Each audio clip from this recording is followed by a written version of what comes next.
Today in the wood yard, it's freaking cold out. Yes, it is. This morning we got up, it was 15 below actual temperature. They said the wind chill is supposed to be 30 below, but he wants to split wood for some strange reason. Yep. We got enough layers on? Yep, I sure do. I can barely move. Let's get to work. So yesterday, if you were watching, you saw that Craig came from southern Illinois, where it was 50 degrees 2 days ago.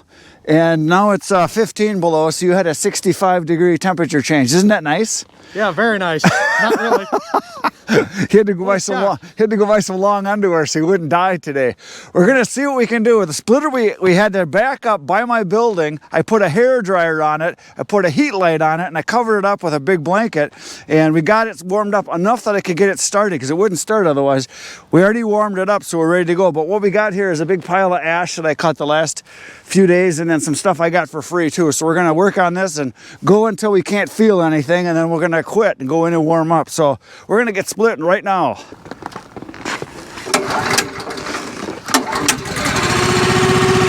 Put the gas on.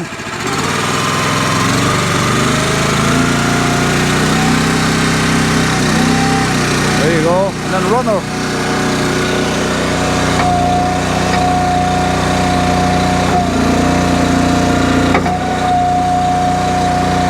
let her rip.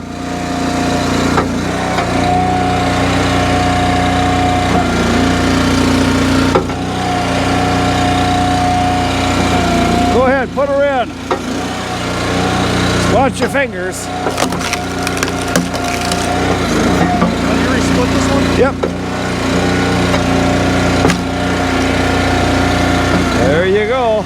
Yeah, just throw them right there is good.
What'd you think of that? That was awesome. I'm not even cold. So we didn't get cold because we were working hard. We were flying. He's got ice on his face, so this is Wisconsin luck here. He's got the icicles hanging, so it's kind of nice. So we ran the splitter. We did this pile right here. Now what was right here was about a full cord that I cut the other day. This was cut on a commercial property, I think 2 or 3 days ago. It's not going to be out yet for you, but you don't know about it. But you guys will have seen it by then. So this was a little more than a full cord. I think it was about maybe a full cord and not quite a third of a cord. So we just did that in probably less than an hour. Yeah, a little bit less than an hour, maybe an hour total. Yeah. So we split that whole pile. We got that done. We're going to go out and warm up a little bit. So how do you like this? What do you think? I really like the splitter. It's very fast. It's a little bit faster cycle time than what I have. It was a little bit hard to get used to at first to always hit the lever back. Right, because you got auto back. Auto cycle. Yep. Now, which one do you have? You got the Wolf Ridge? I got the Wolf Ridge 28 high output. Oh yeah, that's a nice splitter. With the log lift. It comes with the Magnum package. The 390GX motor with electric start. Yeah, electric start's nice. That's my next splitter. Will have electric start. Yeah, because we had a hard time getting this thing started this morning. She didn't want to go, so this morning we backed it up by my building. I put a hair dryer on it and a light and a blanket, and we got it heated up so it started. But it didn't want to start. It was smoking like crazy. We got to go. You know, the rounds are perfect. I really liked it as far as speed. And you know, as long as you got 2 people, it keeps up with what I do with one person. Yeah. Well, how the wedge, you know, you can slide a lot of them smaller pieces under. Yeah, I got it. Adjusting it. A lot of people ask me about that on the channel. They say, why don't you raise it up? Why don't you lower it down? How don't you adjust it? Well, I've tried all the different heights, and for the size wood not the size wood, just the way I do it. Yeah. This right here is like, I don't know, a little over 4 inches. Perfect. So your small pieces go right underneath. That's a single split, and I'm fine with that. You get a little bigger, then you get your 4-way, and you get one kind of in between. A lot of times I'll hold it up, and then a lot of times you showed we're doing stacking. A lot of times we'll stack 2 small pieces, and it works. And once in a while, I mean, but most of the stuff is split real nice. All that matters really on the ash especially is that you crack it open so that it can dry. Before, didn't Andrew send you a bigger plate? The old one's about to here. It's about I'd say an inch all the way around smaller. So that really helps when you're double stacking too, because a couple pieces, you know, came off because they were a little bit bigger. But if it was me, I would have went up another inch yet. Yeah, because you're not going to hit the valve. Yeah, as long as you're up about, well, unless you got to worry about a piece coming over the top. I don't know, maybe that's an issue. I don't know, but you're splitting away out here anyway. But I would have went another inch higher yet. But it works really good. It worked really good. Yeah. And feeding it, you know, you can split as fast as you feed it, where, you know, me, I'm by myself, so I load up my log lift and then I split, I come back, and, you know, I just keep doing it that way, where, you know, with 2 people here, you can get a lot more done, and you don't have the log lift out there in your way. Well, you can split both sides. Right, you can go on both sides. It's really nice. That's nice. You notice we moved it part of the way. It's real easy. I can move it by myself, no problem. Yeah, so with mine, I have to, you know, move it with a foiler or a truck or something. Yeah, a lot of times when I get to here, see, we were throwing it off because I want it back farther, but most of the time I let it just fall off the end. I don't even throw it. But I can grab it like right now. I go into the pile here, and I can go like this and just slide it right over. So I can pull it over pretty easily. So we're gonna go in and get warmed up. Gonna warm our faces a little. Let's head in. What you got there? MS 880.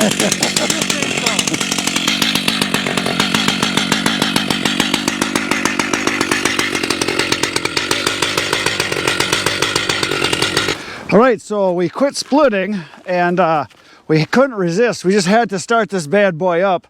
So this is the saw that we talked about on yesterday's video. It's the MS 880 Stihl that you just bought. Yep. And it's sharp. The chain is tight. We warmed it up. It's ready to eat. Yep. So we got logs here. What do you think we should do? Oh, we can saw a few logs today. Saw a few. We're going to cut them all. So yeah, let's start her up and go to town.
So there, we both ran it. I ran it a little bit. Craig ran a little bit, and we definitely found out this is not a limbing saw. That's correct. And it's not a cutting in a pile saw. That is correct. It's got unlimited power, and the little bit you cut there, you said your back's getting tired. Yeah, my back was already getting tired. Well, it's got to weigh. It's got to be pushing 30 pounds, and it's not something you want to hang on to. The saw itself with no bar and chain is about 23 pounds. Oh yeah. So, okay. you add a little bit more. It's probably about 26 pounds. And then, you know, obviously you don't want the saw in front of you when you're cutting. You cut off to the side. Yeah. And so it, you know, it puts a strain on the back. It sure does cut though, man. It's got power. Now the one thing I noticed, I only made maybe what, 7, 8 cuts. Yeah. And I got heavy gloves on, and I can feel the vibration in my hand. Hands are tingling already, because there's not much for anti-vibe on this. I mean, it's pretty much going right through your body. And I have 2 MS 660s at home, and those don't have as much vibration, but I don't really, you know, it doesn't really bother me at all. But if you ran all day long, yeah, because they say that's one of the problems with some of the older saws, especially, is guys get the dead hand. Yep. So yeah, you got to watch out for that. But man, it does cut. It just screams the power. It just sounds mean. Yeah. Yeah, for what you're gonna do, like you say, you're gonna be cutting slabs. Doing the Alaskan mill. This will be awesome. It might get a felling or two. The biggest tree I've taken down was a 5'5" by 5'7". I could have used a bigger bar. Now I took it down with an MS 660 with a 36-inch bar. I just made a bunch of wedges in there, and then, you know, was able to, you know. That's a big tree though. That's a big one. What kind was it? It was a red oak. No kidding, that's a monster. So did you cut that up for firewood then? No. So I have at my place where I'm rehabbing, I had it milled into 1x4s and 1x6s, and you know, once we start laying the flooring, it should be a nice red oak flooring. Yeah. So I try to preserve as much wood out of the woods as I can for lumber. Right. You know, pine. I've got red oak. I've got some pecan slabs. I got 2 hickory 2-inch slabs for bar tops, and then the rest goes into firewood. Yeah. Well, you were mentioning yesterday, you look at a tree and you say, okay, if the first, 10 foot is going to be lumber and then the rest is firewood, which is, I wish I could do that. And I know a lot of guys wish they could, because we just don't have the mill. Yeah. And we're pretty much just thinking firewood all the time. But boy, there's some good wood out there that... I don't have a mill, but I have 2 people. One guy will come on site and he charges me 40 cents a board foot, and he uses my skid steer. The other guy, he bands it. He'll mill it to my specs or whatever I want, or he'll make suggestions, and then he mills it, he bands it, and if I want the slab mill back, I'll take them. If not, there's a guy that, does bundles, which I don't do bundles in my firewood business, so he'll take them off his hands for like $25 a bundle. Oh, yeah. So for people that are, there's actually a lot of good firewood and slabs that a lot of people throw away. Yeah. Most of the guys will turn it into bundles, so at our local stores, they're not the real thin stuff. It's, it's a lot thicker. Yeah. So the only thing people don't realize with the slab stuff, it's more work. Yeah, it's more work. work. Yeah. But for a boiler, and if you've got the time and the price is right, $25 for a big bundle, stack, and he loads it for you. Yeah, you can't beat that. You can't beat it. No, that's way cheaper than buying equipment and going out into the woods. Just load it onto a trailer and take it and cut it up, and nothing wrong with that at all. But yeah, this baby cuts. She's a wicked beast. So I think you're going to enjoy it a lot. And do they tend to hold their value pretty good? Yeah. So right now, if this saw, I have to do some work to it when I get back. It'll run for a while, no big deal. When I get back, once I get it back up to where it needs to be, it'll be almost the price of a new saw. They hold their value. The MS 880s will hold their value. MS 660s will. And even right now, the new saw, the new 881s, when I was pricing them out before I went with this one, was about $700 more than retail price. Yeah. Yeah, that's because you can't get it. It's like that with everything right now. You can't get stuff, but yeah, it is a wicked beast. The thing I'm most impressed with all the time and all the stills is their dogs on the front are just awesome. Yeah, that's the one thing I don't like about the Huskies. You got little wimpy dogs. I wish they were more aggressive on all the saws, especially when you're cutting where you want. If you're cutting at an angle or whatever, and you just want it to dig in, and I cut a lot of barkless oak or dead and dying oak, and so when you get it on the ground, you drop a tree, and then that bark is on, but it's not really on, and when you go to dig in, and the bark slides off, and the dogs don't dig in deep enough sometimes. So one of my saws, I want to actually put some bigger dogs on. I'm going to get a kit and put it on eventually, but yeah, this is a very nice saw. I think you're going to get a lot of use out of it, and like you say, it'll hold its value. So, and I tend to, now obviously when I got this, this is pretty dirty. I don't like, you know, when I go out and come back in, I'll blow out the air cleaners while I'm out there. I've got showed the canned air. I usually wipe it down. Well, I think if you keep this thing sharp, you won't have as much problem with the air cleaner. I think they were running it dull, and that's why it was all powdered up on the inside. Yeah, so, you know, gotta clean it out and polish her up, and you'll have a shiny new saw. Yeah, awesome. And we started out with negative 15 degrees. And right now it's about 10 degrees out, so it's actually not too terrible. Oh. We're kind of out of the wind here. The wind is actually picking up. It's supposed to get the 30-mile-an-hour wind today, so that'll kind of suck. Yeah, it was good to get out early and get it done. So we're gonna go eat some lunch now. So that's it for you. Tomorrow I'll be back in the wood yard. You should come back. It'll be fun between now and then. Get outside, get cutting. Good night, Irene. There you go.